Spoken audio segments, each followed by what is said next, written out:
Et coucou tout le monde, j'espère que vous allez bien. Alors aujourd'hui, on se retrouve pour mon budget du mois d'avril. Franchement, je trouve que ce mois de mars est passé à une vitesse fulgurante. Je l'ai franchement pas vu passer. Donc écoutez, c'est comme ça. Donc il faut bien préparer son budget pour le mois suivant. Enfin après, peut-être que vous ne le faites pas. Chacun fait comme il veut. Moi, je préfère comme ça, au moins, je vois un petit peu où est-ce que je vais sur le mois en cours qui va arriver. Donc voilà. Alors, pour petit rappel, nous sommes donc deux à la maison, donc moi et mon conjoint. Nous habitons dans une maison qui appartient à mon conjoint puisque c'était la maison de ses grands-parents qu'il a eue.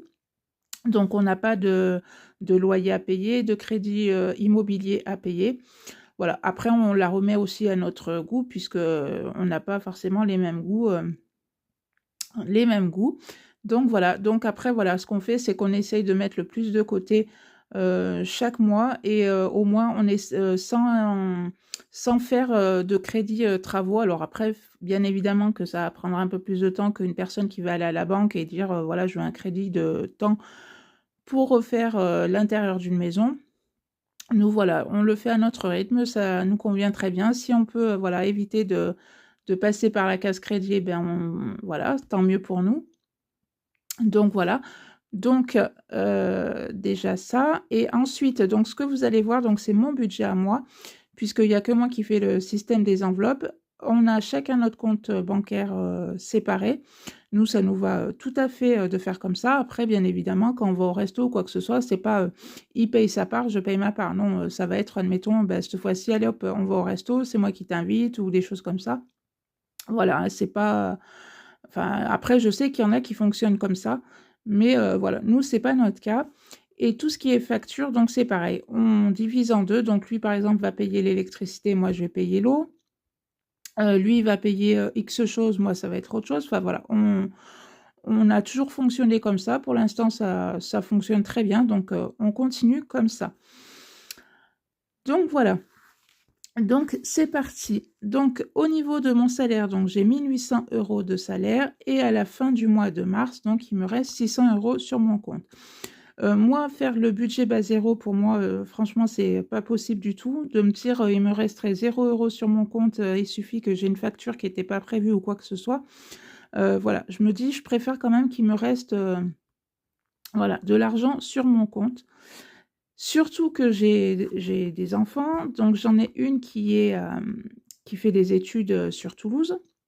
Donc bien évidemment qu'il faut l'aider aussi financièrement. Quand on peut, bah, c'est sûr que voilà, c'est un plus pour eux et j'ai mon fils, donc lui, c'est pour ça que faire le budget bas zéro, pour moi, ça serait impossible. Puisque là, il déménage, il a trouvé, voilà, autre chose, d'un peu plus grand parce qu'il était dans un studio, donc là, il va passer dans quelque chose de plus grand. Sauf que ça s'est fait tellement vite que, bah, il a fallu sortir, le 1er mois de loyer, plus la caution. L'appart où il était, donc c'était un studio meublé, donc en fait, il partait avec rien, 0 meuble, rien du tout. Il avait juste une table. Moi, je vais lui donner les chaises de salle à manger que j'ai puisque je voulais les changer, mais j'attendais, je m'étais dit: «Voilà, le jour où tu déménages, je te donne les miennes et je vais les changer». Donc du coup, il avait en fait, qu'une table, des chaises et la vaisselle et un meuble télé et une télé. C'est tout ce qu'il avait. Donc du coup, entre sortir un mois de loyer, 1 mois de caution, acheter, un canapé, le frigo, enfin voilà, ça fait quand même beaucoup à sortir sur le mois d'avril. Donc je lui ai dit: «Écoute, ce que je vais faire, c'est que je vais t'avancer, ton premier mois de loyer». Donc lui, il a versé, la caution et après comme ça te permet de t'acheter un lit, un matelas, qu'est-ce qu'on a dit? Le frigo, le canapé et après voilà, après c'est bon, après il a bon après voilà, ça va être des petites, bricoles à acheter par-ci par-là, mais voilà, le plus gros, voilà, c'est au moins avoir, qu'il puisse, dormir dans un lit et pas par terre. Voilà, le canapé et le frigo. Donc du coup, c'est pour ça que moi le voilà, le bas zéro, pour moi, c'est pas enfin, moi, je me vois pas faire ça puisque voilà, ça m'a permis, voilà, de l'aider, pour son 1er mois de loyer pour le mois d'avril. Donc, ce qui me fait un total donc, de 2400 €. Dans mes charges fixes, j'ai le téléphone, j'ai 20 €, j'ai 10 € pour moi, 10 € pour ma fille. Mutuelle, j'en ai pour 99 €. Box, c'est tout ce qui est box beauté, donc Blissim et My Little Box. Donc 56 €. Au niveau transport, j'en ai pour 100 €. Assurance, donc c'est toute assurance confondue, hein. J'en ai pour 100 €. Les courses, 240 € et mon conjoint en met autant, voilà. On se divise les courses en deux. Dans mon fonds d'urgence, je mets 100 €. Au niveau de l'eau, je mets 30 € puisque voilà, la facture arrive tous les 6 mois. Donc là, ça va arriver au mois de juin, donc j'ai encore le temps. La taxe poubelle, 30 € tous les mois. Donc ça, c'est pareil, c'est pour fin juin, début septembre. Action, je mets 20 € dans mon enveloppe pour l'instant. J'en ai largement assez. Si un jour je vois voilà, qu'il me manque, je sais pas, peut-être 10 ou 20 €, je l'augmenterai. Puis voilà, en fonction, je verrai si je la rebaisse ou je la laisse à plus que 20 €.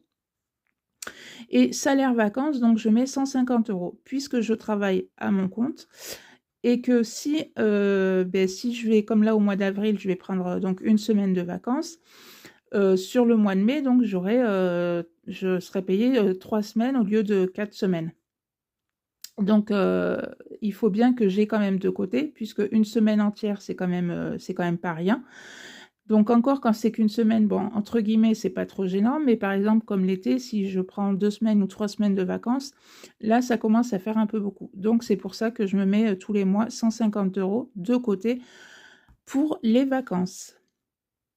Donc, qui me fait un total de charges fixes de 945 €.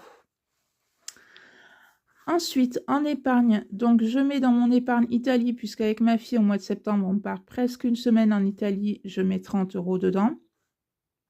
Dans mon enveloppe jardin, c'est pour m'acheter les chaises de jardin, donc je pense que je vais les commander fin juin, début septembre, non.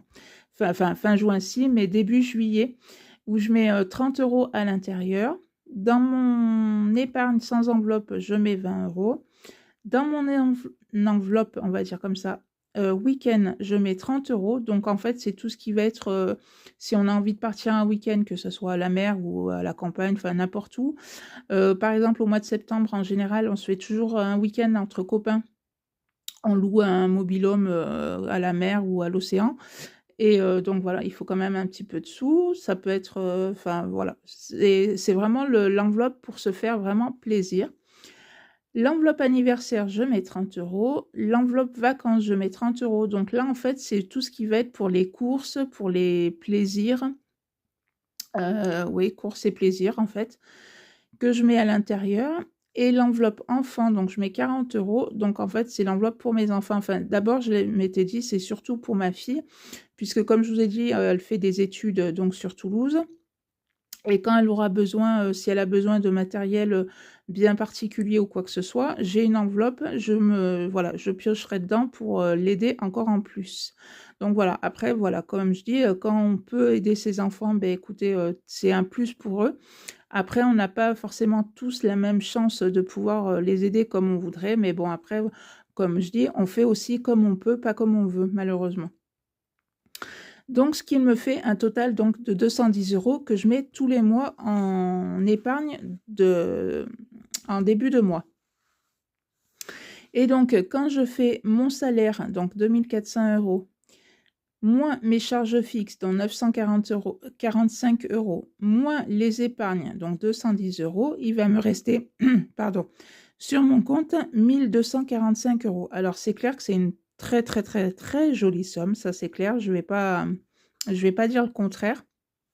Mais vous voyez que, par exemple, à la fin du mois, voilà, il va me rester 600 €. Parce que aussi, on se fait plaisir. Admettons, si on veut se faire, comme je vous dis, un resto, un ciné, je sais pas, une soirée chez des potes, et bien voilà, on va apporter 2-3 petites bricoles. Et enfin, que je puisse, si mes enfants, voilà, ont besoin que je les aide pour X raisons, et bien voilà, je vais prendre là-dedans. Pour les travaux de la maison, je vais aussi prendre là-dedans. Donc voilà, même si je suis tout à fait consciente que voilà, ça reste quand même une très très jolie somme. Donc voilà, mon petit, budget pour le mois d'avril, et beh, au moins il est fait. Je sais, où est-ce que je vais, où est-ce que voilà, ce qui m'attend pour le mois d'avril, combien j'aurai, une fois que tout sera enlevé, sur mon compte. Donc voilà, ça c'est fait.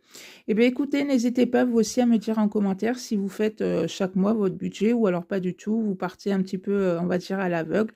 Après si vous, ça vous convient tout à fait de faire comme ça et que ça fonctionne, voilà, continuez comme ça. Donc voilà, n'hésitez pas à me dire tout ça en commentaire. Et puis, bah, si ma petite vidéo vous a plu, bah, n'hésitez pas à la liker, à la partager et puis, bah, moi je vous dis à bientôt pour une prochaine vidéo. Bye bye!